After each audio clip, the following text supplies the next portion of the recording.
Hello everyone. Principle of gene manipulation का ये first MCQ है। The most effective means of treating albinism is gene therapy. Gene therapy is the introduction of healthy foreign DNA genes into genetically defective cells. ठीक है, उसके बाद next question है DNA probes can be used to detect, क्या detect किया जाता है इनसे? हेपेटाइटिस बी पेशेंट को। उसके बाद फोर्थ क्वेश्चन है what kind of disease can be cured with the help of gene therapy. Gene therapy से हम हेरिडिटरी डिजीज क्या कर सकते हैं? क्योर कर सकते हैं। ठीक है, हेरिडिटरी डिजीज। ठीक है, उसके बाद नेक्स्ट क्वेश्चन है gene therapy is a technique to cure inherited disease by altering the genes inside your body cell. अपनी बॉडी के सेल को क्या कर सकते हैं? उसके जीन को अल्टर कर सकते हैं, बदल सकते हैं। ठीक है, उसके बाद यहाँ पर नेक्स्ट क्वेश्चन है we of the following is not a gene therapy. इसमें से कौन सा जीन थेरेपी नहीं है? Intake of healthy gene, direct हम इनटेक कर ले हेल्दी जीन को, वो क्या है? जीन थेरेपी नहीं है, उसके लिए मेथड्स होते हैं। ठीक, उसके बाद नेक्स्ट क्वेश्चन है which of the following virus is not used in gene therapy. कौन से वायरस को जीन थेरेपी में यूज नहीं किया जाता है? पैपिलोमा वायरस, इसका जीन थेरेपी में यूज नहीं किया जाता है। Retro virus, adeno virus, herpes simplex virus, इन सब का यूज किया जाता है। ठीक है, उसके बाद नेक्स्ट क्वेश्चन है if a culture starts with 50 cells. अगर किसी कल्चर को 50 सेल से हम स्टार्ट करते हैं तो how many cells will you present after giving after 5 generation with no cell death. तो बिना सेल डेथ के कितने जनरेशन उसमें रहेंगे? तो कितने रहेंगे? 3200। ठीक है,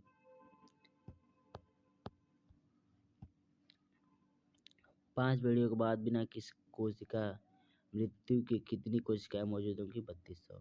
ठीक है, bacteria living in salt marshes are most likely which halo tolerant. ठीक है,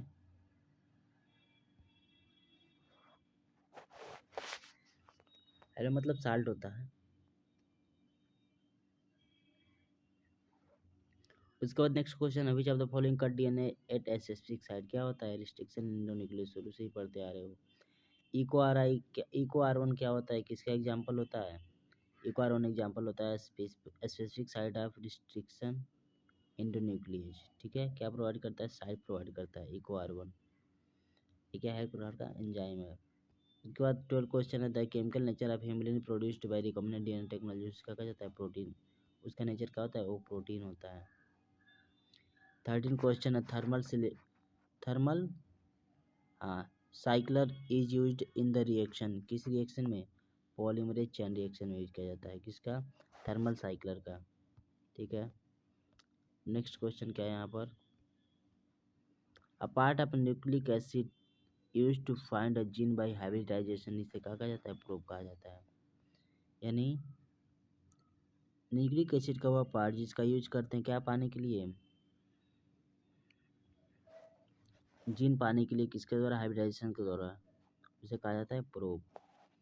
A segment DNA that reads from the same forward and backward is called palindromic sequential DNA कहा जाता है। ठीक है, PUC18 क्या है? PUC18 क्या है? प्रकार का प्लाज्मिड है। ठीक,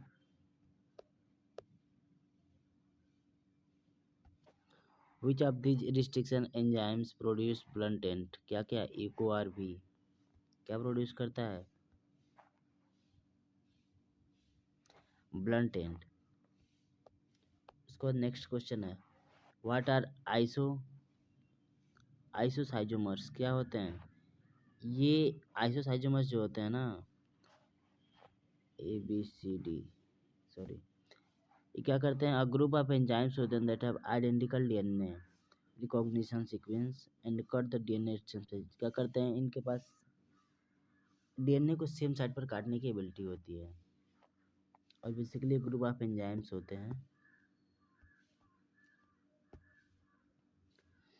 इन order to insert a foreign gene into a plasmid both must be cut by the same restriction enzyme. दोनों को सेम रिस्ट्रिक्शन एंजाइम से हम कट करेंगे। ठीक है, अगर एक को इको आर वन से कट रहे हैं तो सेम को भी क्या करना पड़ेगा?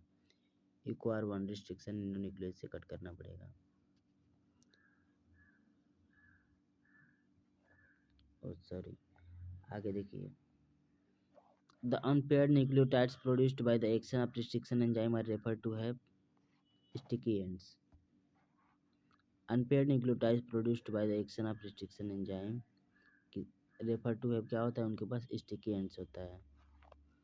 ठीक है, उसके बाद नेक्स्ट क्वेश्चन है, manipulation of DNA genetic engineering became possible due to discovery of restriction endonuclease. यानी ये क्वेश्चन पूछ रहा है किसकी खोज के कारण जेनेटिक इंजीनियरिंग में डीएनए मैनिपुलेशन का संभव हुआ, रिस्ट्रिक्शन एंडोन्यूक्लिएज के जब खोज हो गए तब। उसके बाद नेक्स्ट क्वेश्चन है, techniques for producing genetically engineered living organism is, उसे क्या कहा जाता है, उसे कहा जाता है recombinant DNA technology. Next question है, the linking of antibiotic resistance gene with the plasmid vector can be done by DNA ligase. Ligase क्या करता है, एडिशन का काम करता है। ठीक है, हु डिस्कवर्ड रिस्ट्रिक्शन एंजाइम, किसने, नाथन अर्बर एंड स्मिथ ने इन 1970। यानी आप नशा नाम याद रख सकते हैं, नशा, नशानाश, दोनों नाम ठीक है। ठीक है, आगे देखो, नेक्स्ट क्वेश्चन है, who created the first rDNA molecule, Boyer and Cohen ने, नाम उल्टा दिया।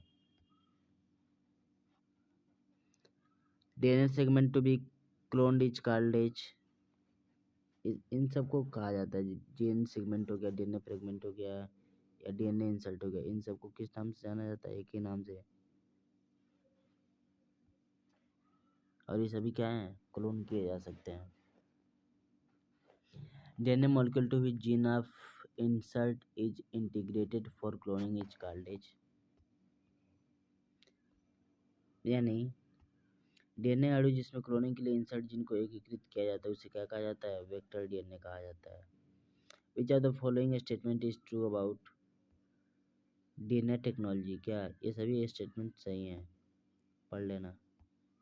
नेक्स्ट क्वेश्चन है, the ability of cells to take up DNA from surrounding is called, क्या कहलाता है, ट्रांसफेक्शन कहलाता है।